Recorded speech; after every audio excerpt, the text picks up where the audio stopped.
Direktorat Kriminal Umum Polda Metro Jaya memeriksa Hani yang merupakan saksi sekaligus teman minum kopi Wayan Mirna di Cafe Oliver Grand Indonesia.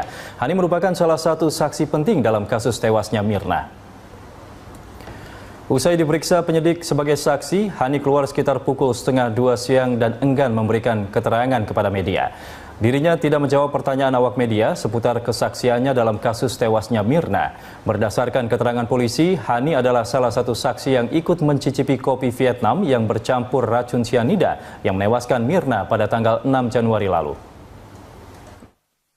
Polda Metro Jaya mengaku mempunyai alat bukti yang cukup kuat untuk menetapkan tersangka atas tewasnya Wayan Mirna Salihin. Meski demikian, kepolisian akan terlebih dahulu melakukan gelar perkara dengan kejaksaan sebelum menetapkan seseorang sebagai tersangka. Menurut Dirkrimum Polda Metro Jaya, Kombes Polisi Krisna Murti, beberapa alat bukti signifikan telah dikantongi kepolisian. Di antaranya adalah hasil konstruksi alat bukti, hasil konstruksi peristiwa, dan keterangan ahli yang telah diberikan kepada polisi. Dalam kasus tewasnya Mirna, kepolisian akan menggunakan teori conditio sine qua non. Teori tersebut umum digunakan dalam kasus hukum pidana. Saat ini polisi telah memeriksa sejumlah saksi dari keluarga Mirna dan teman Mirna, Jessica, yang ikut minum kopi bersama Mirna. Polisi juga telah melakukan olah tempat kejadian perkara di lokasi kejadian.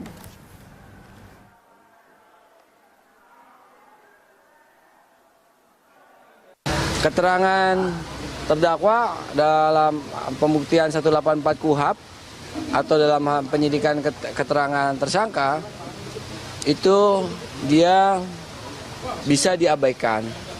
Kami menggunakan teori conditio sine qua non ya, yang nanti itu umum dipakai dalam hukum pidana.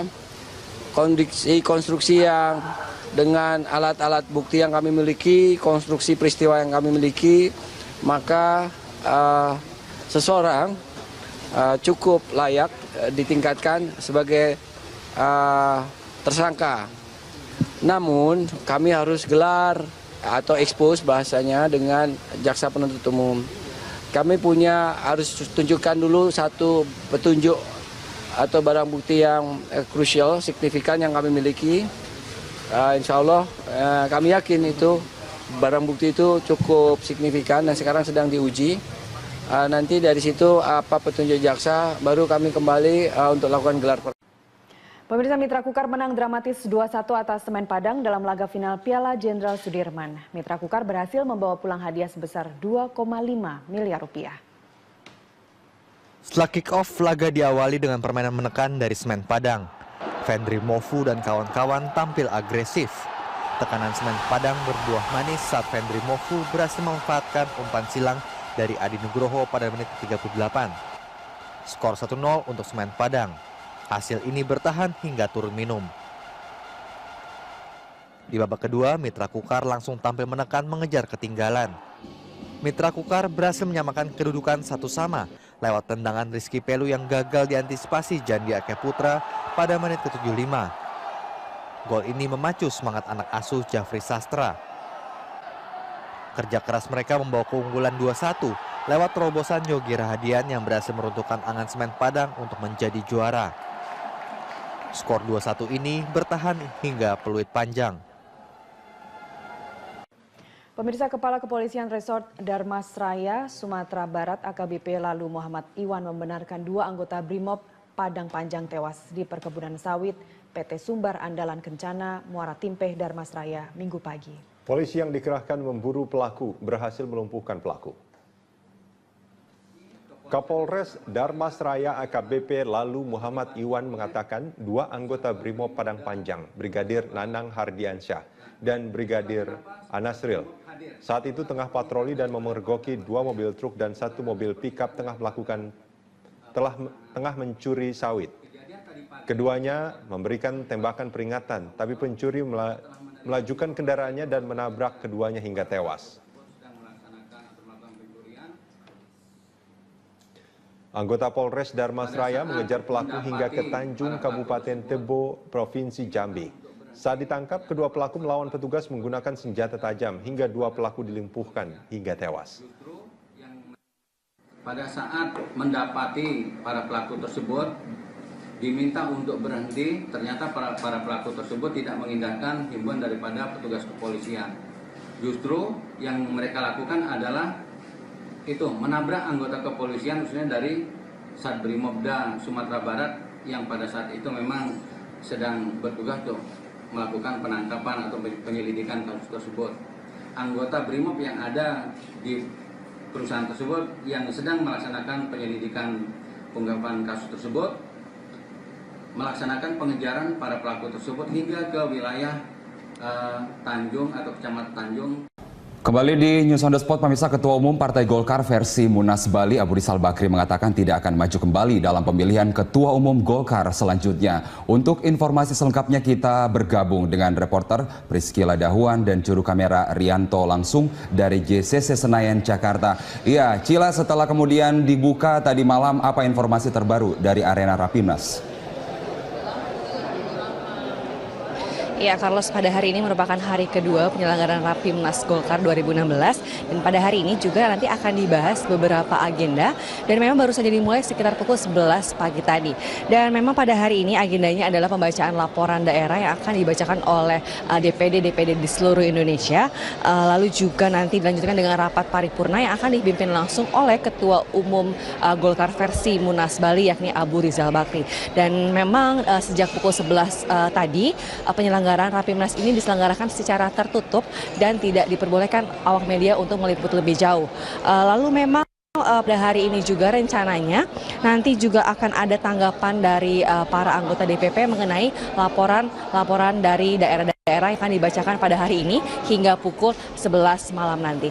Lalu berbicara mengenai penyelenggaraan Rapimnas ini yang memang sempat menuai pro dan kontra, namun dengan tegas Abu Rizal Bakri menyatakan bahwa Rapimnas ini adalah sah karena memang diadakan berdasarkan dengan anggaran dasar rumah tangga dari Partai Golkar itu sendiri dan juga tentunya dengan restu dari Jusuf Kalla selaku politisi Golkar yang senior dan juga selaku juga ketua dari tim transisi di Partai Golkar ini. Dan untuk lebih jelasnya kita akan langsung mendengarkan pernyataan dari Abu Rizal Bakri mengenai hal ini. Nanti kita lihat keputusan siapa yang sah. Pelaksana Munas itu di dalam anggaran dasar dikatakan adalah DPP, Dewan Pimpinan Pusat Partai Golkar. Seperti kita ketahui, Dewan Pimpinan Pusat Partai Golkar yang ada sekarang adalah Bali, karena keputusannya adalah serta-merta di Pengadilan Tinggi dan Pengadilan Negeri. Tetapi kita mengikut sertakan semua pihak untuk ikut dalam Rapimnas ini, dalam Munas yang akan datang gitu. Tapi Rapimnas ini belum memutuskan. Jadi kita akan putuskan nanti, besok kita lihat keputusan dari Rapimnas. Saya kan hanya mempunyai wacana. Sedangkan kemudian yang lain adalah keputusannya pada daerah dan pada pemegang hak lainnya. Lalu menyambung kembali mengenai nantinya apakah Abu Rizal Bakri akan menjabat kembali sebagai Ketua Umum, mengingat bahwa Abu Rizal Bakri sudah menjabat di Golkar sebagai Ketua Umum selama 2 periode. Dengan tegas Abu Rizal Bakri menyatakan dirinya tidak lagi akan menjabat sebagai Ketua Umum Partai Golkar di periode selanjutnya dan akan menyerahkan seluruh kepemimpinan ke kader-kader yang lebih muda. Namun Abu Rizal Bakri juga menyatakan dirinya juga berkeinginan untuk dapat menjabat dan mengisi jabatan di Mahkamah Partai Golkar, yang mengingat bahwa MPG adalah di atas dari seluruh struktur Partai Golkar. Carlos. Ya, Cila, ada peran dari Wakil Presiden Jusuf Kalla yang merupakan Ketua Tim Transisi. Semalam juga dalam pembukaan kita tahu ada Luhut Panjaitan dan juga Yasona. Lalu apakah ini menjadi sinyal keterlibatan pemerintah di sana? Dan seperti apa posisi dari Partai Golkar nanti? Apakah akan masuk dalam pemerintahan? Ya, jika mengingat bahwa semalam hadir Luhut dan juga Yasona dalam pembukaan Rapimnas ini, itu memang menjadi sinyal bahwa Golkar sepertinya akan merapat ke pemerintah. Namun hal ini ditegaskan kembali oleh Abu Rizal Bakri yang menyatakan bahwa memang Golkar akan mendukung pemerintahan Jokowi JK, namun tidak masuk ke dalam struktur pemerintahan. Itu ditegaskan berkali-kali oleh Abu Rizal Bakri yang menyatakan bahwa memang ia akan duduk bersama mendukung pemerintah, namun tidak duduk bersama dalam struktur pemerintahan. Nah, berikut kita simak langsung pernyataan dari Abu Rizal Bakri mengenai hal ini. Saya mengatakan kita duduk bersama mendukung pemerintah, begitu. Bukan berarti duduk di pemerintahan, nggak sama itu. Keluar dari KMP nggak? Gimana? Kan keluar dari KMP? Nggak ada dong keluar dari PSA, udah bilang tadi malam kan nggak keluar. Ya, Eka, Gubernur DKI Jakarta tadi mengatakan ia siap jika dipanggil sebagai saksi terkait dengan kasus korupsi UPS ataupun pengadaan UPS terkait dengan dana siluman APBDP tahun 2005.